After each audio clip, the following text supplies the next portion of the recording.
శ్రీ శివమహాపురాణము రుద్ర సంహిత పార్వతీఖండ అధ పంచాశత్తమోధ్యాయ పరిహాసములు. బ్రహ్మోవాచ తతశ్చాహం మునిగణై శేషకృత్యం శివాజ్ఞయా అకార్షం నారద ప్రీత్య శివాశివ వివాహతః తయోః శిరోభిషేకశ్చ బభూవాదరతస్తతః ధ్రువస్య దర్శనం విప్రాః కారయామాసురాదరాత్ హృదయాలంబనం కర్మ బభూవ తదనంతరం స్వస్తి పాఠశ్చ విప్రేంద్ర మహోత్సవ పురస్సరః శివా శిరసి సింధూరం దదౌ శంభుర్ద్విజాగ్నయా తదానీం గిరిజాభిఖ్య అద్భుతా వర్ణ్యా బభూవః. బ్రహ్మ ఇట్లు పలికెను, ఓ నారద, తరువాత నేను పార్వతీ పరమేశ్వరుల వివాహములో మిగిలిన కార్యమును మునిగణములతో కూడి ప్రీతితో చేసితిని. బ్రాహ్మణులు వారిద్దరికీ తరువాత శిరస్సులపై అభిషేకమును సాదరముగా జరిపించిరి. తరువాత ధ్రువ నక్షత్ర దర్శనమును చేయించిరి. ఆ తరువాత హృదయమును స్పృశించుట అను కర్మ జరపబడెను. ఓ బ్రాహ్మణ శ్రేష్ఠ, స్వస్తి పఠనము మహోత్సవముతో సాగెను. శంభుడు బ్రాహ్మణుల ఆజ్ఞచే పార్వతి శిరస్సుపై సింధూరమునుంచెను. అప్పుడు పార్వతి వర్ణింప సఖ్యము కాని అద్భుత సౌందర్యముతో నలరారెను. తతో విప్రాజ్ఞయా తౌ ద్వావేకాసన సమాస్థితౌ లేభాతే పరమా శోభాం భక్తిచిత్త ముదావహాం తతస్త్వస్థానమాగత్య సంస్రవప్రాసనం ముదా చక్రతుస్థౌ నిదేశాన్మేద్భుత లీలాకరౌ మునే ఇత్తం నివృత్తే విధివద్యాగ్నే వైవాహికే శివః బ్రహ్మణే పూర్ణపాత్రం మే దదౌ లోకకృతే ప్రభుః గోదానం విధివచ్చంభురాచార్యాయ తదౌ తతః మహాదానాని చ ప్రీత్యాయాని మంగళదాని వై. అప్పుడు బ్రాహ్మణుల ఆజ్ఞచే వారిద్దరూ ఒకే ఆసనమునందు కూర్చుండి పరమ శోభను కలిగి ఉండిరి. ఆ దృశ్యమునకు భక్తుల చిత్తములు ఉప్పొంగును. ఓ ముని, తరువాత అద్భుతమైన లీలలను ప్రదర్శించే ఆ దంపతులు నా ఆదేశముచే తమ స్థానములకు వచ్చి మోమత్ శేషద్రవ్యమును ఆనందముతో భుజించిరి. ఈ తీరున వివాహ యజ్ఞమును యథావిధిగా సంపన్నము కాగా శివప్రభుడు సృష్టికర్త బ్రహ్మాగు నాకు పూర్ణ పాత్రను ఇచ్చెను. తరువాత శంభుడు యథావిధిగా గోదానమును ఆచార్యునికిచ్చి మంగళములనిచ్చే మహాదానములను కూడా ప్రీతితో చేసెను. తతశత సువర్ణం చ విప్రేభ్యస్య దదౌ పృథక్ బహుభ్యో రత్నకోటిశ్చ నానాద్రవ్యాననేకశః తదానీమమరాः సర్వే పరే జీవాశ్చరాచరాः ముముదుశ్చేతసాతీవ బభూవాతి జయధ్వనిః మంగళధ్వనిగానం చ బభూవ బహుసర్వతః వాద్యధ్వని నిరభూద్రమ్యః సర్వానంద ప్రవర్ధనః హరిర్మయాధా దేవాశ్చ మునయశ్చాపరేఖిలాః గిరిమామంత్ర్య సుప్రీత్య స్వస్థానం ప్రయయుర్ధృతం. తర్వాత ఆయన బ్రాహ్మణులకు ఒక్కొక్కరికి 100 సువర్ణములను ఇచ్చెను. కోట్ల కొలది రత్నములను వివిధ ద్రవ్యములను అనేక మందికి ఇచ్చెను. అప్పుడు సర్వదేవతలు ఇతరములకు చరాచర ప్రాణులు మనస్సులో చాలా ఆనందించి జయధ్వనులను చేసిరి. సర్వత్రా అనేక మంగళధ్వనులు గానములు ఆరంభమయ్యెను. సర్వులకు ఆనందమును పెంపొందించే రమ్యముకు వాద్యధ్వని చెలరేగెను. విష్ణువు, నేను, దేవతలు, మునులు, ఇతరులు అందరూ హిమవంతుని అనుమతిని పొంది మహానందముతో వెంటనే వారి వారి స్థానములకు వెళ్ళితిమి.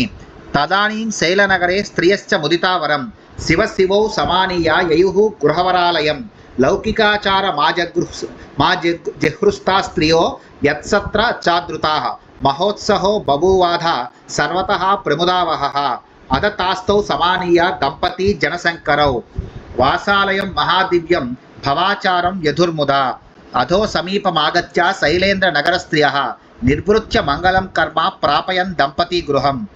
అప్పుడు హిమవంతుని రాజధానిలో స్త్రీలు మహానందముతో పార్వతీ పరమేశ్వరులను దోర్కొని హిమవంతుని గృహమునకు వెళ్ళిరి. ఆ స్త్రీలు సాదరముగా లోకాచారములను నిర్వర్తింపజేసిరి. అంతటా ఆనందదాయకమగు మహోత్సాహము వెల్లివిరిసెను. అప్పుడు వారు జనులకు కళ్యాణమును చేసే ఆది దంపతులకు పార్వతీ పరమేశ్వరులను మహాదివ్యమగు వాసగృహమునకు దోడ్కొని వెళ్ళి ఆనందముతో లోకాచారములను నెరపిరి. అప్పుడు హిమవంతుని రాజధానిలోని స్త్రీలు వారి దగ్గరకు వచ్చి మంగళ కర్మలను చేయించి దంపతులను వాసగృహములో ప్రవేశపెట్టిరి. కృత్వా జయధ్వనిం చక్రుర్గ్రంథి నిర్మోచనాదికం సస్మితాః శకటాక్షాశ్చ పులకాంచిత విగ్రహాః వాసగేహం సంప్రవిశ్య ముముహు కామినీవరాః ప్రశంసంత్యః స్వభాగ్యాని పశ్యంతః పరమేశ్వరం మహాసురాపవేశం చ సర్వలావణ్య సంయుతం నవీనయౌవనస్థం చ కామినీ చిత్తమోహనం ఈషద్ధాస్య ప్రసన్నాస్యం సకటాక్షం సుసుందరం సుసూక్ష్మవాసో బిభ్రాణం నానారత్న విభూషితం తదానీం దివ్య నార్యశ్చ షోడసారం సమాయయుః తౌ దంపతీ చ సంద్రష్టుం మహాదర పురస్సరం. ఆ స్త్రీలు పులకించిన దేహములు గలవారై చిరునవ్వుతో ఒకరినొకరు చూచుకొనుచు జయధ్వనిని చేసి వధూవరుల వస్త్రముల ముడిని విప్పుట మొదలగు పనులను పూర్తి చేసిరి. ఆ ఉత్తమ స్త్రీలు వాసగృహమును ప్రవేశించి దాని శోభకు మోహమును పొందిరి. వారు పరమేశ్వరుని చూస్తూ తమ భాగ్యములను ప్రశంసించుకొనిరి. గొప్ప అందమైన రూపము వేషము గలవాడు, సొగసులన్నిటితో కూడి ఉన్నవాడు, నూతన యవ్వనమునందున్నవాడు, స్త్రీల చిత్తమును మోహింపజేయువాడు, చిరునవ్వుతో ప్రసన్నమగు ముఖము గలవాడు, సుందరమగు చూపులు గలవాడు, విలువైన వస్త్రమును ధరించినవాడు, అనేక రత్నాభరణములను అలంకరించుకొని ఉన్నవాడు శివుని చూచిరి. అప్పుడు ఆ దంపతులను చూచుటకు 14 దివ్య స్త్రీలు వెంటనే మహాదరముతో విచ్చేసిరి. సరస్వతీ చ లక్ష్మీశ్చ సావిత్రి జాహ్నవీ తథా అదితిశ్చ సచీచైవ లోపముద్రాప్యరుంధతి అహల్యా తులసి స్వాహా రోహిణీ చ వసుంధర వరరూపా చ సంజ్ఞా చ రతిరేతాః సురస్త్రియః దేవకన్యా నాగకన్యా మునికన్యా మనోహరాః తత్రయా స్థితాస్తాసాం సంఖ్యాం కర్తుం చక్షమః తాభీరత్నా సనే దత్తే తత్రోవాస శివో ముదా తమూచుః క్రమతో దేవ్యః సుహాసం మధురం వచః. సరస్వతి, లక్ష్మి, సావిత్రి, గంగా, అదితి, శచి, లోపముద్ర, అరుంధతి, అహల్య, తులసి, స్వాహ, రోహిణి, పృథివీ, శతరూప, సంజ్ఞ, రతి అను దేవతా స్త్రీలు విచ్చేసిరి. అక్కడ ఉన్న మనోహరులకు దేవకన్యలు, నాగకన్యలు, మునికన్యలు అందరూ విచ్చేసిరి. వారి సంఖ్యను చెప్పగలిగే సామర్థ్యము ఎవరికి గలదు. వారు సమర్పించిన రత్నమయమకు ఆసనమునందు శివుడు ఆనందముతో కూర్చుండెను. అప్పుడు ఆ దేవీమూర్తులు క్రమముగా ఆయనతో చిరునవ్వుతో కూడిన మధుర వచనమును ఇట్లు పలికిరి.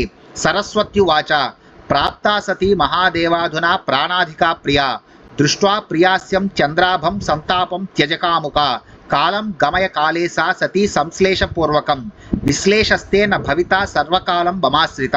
సరస్వతి ఇట్లు పలికెను. మహాదేవా, ఇప్పుడు నీకు ప్రాణముల కంటే అధిక ప్రియురాలకు సతీదేవి లభించినది. ఓయి సుందర, ప్రియురాలి చంద్రుని వంటి ముఖమును చూచి తాపమును వీడుము. ఓయి కాల నియంత, నీవు సతితో కలిసి కాలమును గడుపుము. మీకు వియోగము ఏ కాలమునందైనను ఉండబోదు. పార్వతి నాకు ఆశ్రితురాలు కాగలదు. లక్ష్మిరువాచ లజ్జాం విహాయ దేవేశ సతీం కృత్వా స్వవక్షసి తిష్టతాం ప్రతికా లజ్జా ప్రాణాయాంతి యయా వినా. లక్ష్మీదేవి ఇట్లు పలికెను. ఓ దేవదేవా, సిగ్గును వీడి సతిని నీ గుండెలలో దాచుకొనుము. ఆమె లేనిదే నీకు ప్రాణములు నిలువవు. ఆమె విషయంలో లజ్జ ఏలా. సావిత్రి వాచ భోజయిత్వా సతీం శంభో శీఘ్రం త్వం భుంక్ష్వమాఖిదః తదాచమ్య స కర్పూర తాంబూలం దేహి సాదరం. సావిత్రి ఇట్లు పలికెను. ఓ శంభు, సతిని భుజింపజేసి నీవు శీఘ్రమే భుజించుము. ఖేదమును పొందకము. తరువాత నీటిని త్రాగి కర్పూర తాంబూలమును ఆమెకు ఆదరముతో నిమ్ము. జాహ్నవ్యువాచ స్వర్ణకాంతి కరాం ధృత్వా కేశాన్ మార్జయ యోషితః కామిన్యాః స్వామి సౌభాగ్య సుఖం నాతః పరం భవేత్. గంగాదేవి ఇట్లు పలికెను. బంగారు కాంతి గల ప్రియురాలి చేతిని పట్టుకొని కేశములను సరిచేయము. ప్రభువునకు లభించే సౌభాగ్య సుఖము ఇంతకంటే గొప్పది ఉండబోదు. అదితిరువాచ భోజనాంతే శివం శంభుం ముఖశుద్ధ్యర్థమాదరాత్ జలం దేహి మమ ప్రీచ దంపతి ప్రేమ దుర్లభం. అదితి ఇట్లు పలికెను. పార్వతి భోజనము తరువాత ఆ శివశంభునకు ముఖమును కడుగుకొనుటకై ఆదరముతో మహాప్రేమతో నీటిని ఇమ్ము. ఇట్టి ప్రేమ దంపతుల మధ్య దుర్లభమైనది. సత్యువాచ కృత్వా విలాపం యద్ధేతో శివాం కృత్వా చ వక్ష్యసి యో మానసం మోహాత్ కా లజ్జాతే ప్రియాంపతి. శచి ఇట్లు పలికెను. ఎవత కొరకై నీవు విలపించి రాత్రింబగళ్ళు మోహముతో తిరుగాడితివో అట్టి శివాదేవిని గుండెలో దాచుకొనుము. అట్టి ప్రియురాలి విషయములో లజ్జకు స్థానమేది. లోపముద్రోవాచ వ్యవహారోస్తి చ స్త్రీణాం భుక్త్వా వాసగృహే శివ దత్వా తాంబూలం శివాయై శయనం కర్తుమర్హసి. లోపముద్ర ఇట్లు పలికెను. ఓ శివ, వాసగృహంలో భుజించిన తరువాత స్త్రీలకు పని మిగిలిండును. పార్వతికి తాంబూలమునిచ్చి నీవు శయనించవచ్చును. అరుంధత్యువాచ మయా దత్తాం శతీమేనాం తుభ్యం దాతు మనీప్సితాం వివిధం బోధయిత్వేమాం సురతిం కర్తుమర్హసి. అరుంధతి ఇట్లు పలికెను. మేన ఈమెను నీకు ఇచ్చి వివాహము చేయుటకు అంగీకరించలేదు. కానీ నేను ఆమెకు పరిపరి విధముల బోధించి నీకు వివాహమును చేయించి తిని కాన ఈమెను జాగరూకతతో పాలించుము. అహల్యోవాచ వృద్ధావస్థాం పరిత్యజ్య హితి తరుణో భవ ఏనమే నానుమన్యేత తాం సుతార్పిత మానస. అహల్య ఇట్లు పలికెను. నీవు వృద్ధావస్థను విడిచిపెట్టి నవయువకుడవు కమ్ము. అట్లు చేయటం వలన తన మనస్సును కుమార్తెపై లగ్నము చేసి ఉన్న మేన నిన్ను అంగీకరించును. తులస్యువాచ సతీ త్వయా పరిత్యక్త కామోదగ్ధ పురాకృతః కథం తదా వశిష్ఠశ్చ ప్రభో ప్రస్థాపితోధునా. తులసి ఇట్లు పలికెను, ఓ ప్రభు, నీవు సతిని పరిత్యజించి పూర్వము మన్మధుని దహించితివి. అట్టి నీవు ఈనాడు వశిష్ఠుని ఈమె కొరకై ఏల పంపితివి. స్వాహోవాచ స్థిరోభవ మహాదేవ స్త్రీణాం వచసి సాంప్రతం వివాహే వ్యవహారోస్తి పురంధ్రీణాం ప్రగల్భత. స్వాహాదేవి ఇట్లు పలికెను, ఓ మహాదేవ, ఇప్పుడు నీవు స్త్రీల మాటలను జవదాటకము. వివాహమునందు వ్యవహారమునందు స్త్రీలకు ప్రాగల్భ్యము కలదు. రోహిణ్యువాచ కామం పూరయ పార్వత్యా కామశాస్త్ర విశారద కురుపారం స్వయం కామిని కామసాగరం. రోహిణి ఇట్లు పలికెను, ఓయి కామశాస్త్ర విశారద, పార్వతి కోర్కెను తీర్చుము. నీవు స్వయముగా కామివై కామినితో కూడి కామసముద్రమును దాటుము. వసుంధరో వాచ జానాసి భావం భావజ్ఞ కామార్థానం చ యోషితాం నచస్వం స్వామినం శంభో ఈశ్వరం ప్రీతి సంతతం. వసుంధర ఇట్లు పలికెను, ఓ ఈ భావము నెరింగినవాడా, కోరిక గల యువతుల భావములు నీకు ఎరుకయే. ఓ శంభో, ధనము సమర్థుడగు ప్రభువును సర్వదా రక్షించదు. శతరూపో వాచ భోగం దివ్యం వినా భుక్త్వా నహి తుష్యేత్ క్షుధాతురాః ఏన తుష్టిర్భవేచ్యంభో తత్కర్తుముచితం స్త్రియాః. శతరూప ఇట్లనెను, ఆకలిగొన్న వానికి మృష్టాన్నమును భుజించనిదే ఆకలి తీరదు. ఓ శంభు, ఏ కార్యముచే స్త్రీకి తృప్తి కలుగునో ఆ పనిని చేయుట నీకు తగును. సంజ్ఞో వాచ తూర్యం ప్రస్తాపయ ప్రీచ పార్వత్యా సహశంకరం రత్న ప్రదీపం తాంబూలం తల్పం నిర్మాయ నిర్జనే. సంజ్ఞ ఇట్లు పలికెను, ఓసి శతరూప, నిర్జన స్థానంలో తల్పమును ఏర్పాటు చేసి రత్న దీపమును అమర్చి తాంబూలము నుంచి పార్వతీ పరమేశ్వరులను ప్రేమతో అతడుకు వెంటనే పంపుము. బ్రహ్మోవాచ స్త్రీణాం తద్వచనం శ్రుత్వా తా ఉవాచ శివస్వయం నిర్వికారశ్చ భగవాన్ యోగీంద్రానాం గురోర్గురు. బ్రహ్మ ఇట్లు పలికెను, స్త్రీల ఆ మాటలను విని వికారములు లేనివాడు యోగివరుల గురువులకు గురువు అగు శివుడు వారితో స్వయముగా ఇట్లనెను. శంకరవాచ దేవ్యో న బ్రూత వచనమేవం భూతం మమాంతికం జగతా మాతరస్సాధ్వ్యః పుత్రే చపలతా కథం. శంకరుడిట్లు పలికెను, ఓ దేవీమూర్తులారా, నా వద్ద ఇట్టి వచనములను పలుకకుడు. జగన్మాతలు పతివ్రతలు అగు మీరు పుత్రుని విషయంలో చాపల్యము నేల కలిగి ఉన్నారు. బ్రహ్మోవాచ శంకరస్య వచశ్రుత్వా లజ్జితాః సురయోషితః బభూవుః సంభ్రమాత్తూష్ణీం చిత్రపుత్తలికాయధా భుక్త్వా మిష్టాన్నమాచమ్యా మహేశో హృష్టమానసః స కర్పూర తాంబూలం బుభుజే భార్యయా సహ. బ్రహ్మ ఇట్లు పలికెను, శంకరుని మాట విని సిగ్గుపడిన ఆ దేవతా స్త్రీలు కంగారు పడి చిత్రమునందలి స్త్రీమూర్తుల వలె ఉలుకు పలుకు లేక ఉండిరి. మహేశ్వరుడు మృష్టాన్నమును భుజించి ఆచమనమును చేసి ఆనందముతో కూడిన మనస్సు గలవాడై భార్యతో కలిసి కర్పూర తాంబూలమును సేవించెను. ఇది శ్రీ శివమహాపురాణే రుద్ర సంహితాయాం పార్వతీఖండే పరిహాస వర్ణనం నామ పంచాసప్తమోధ్యాయ.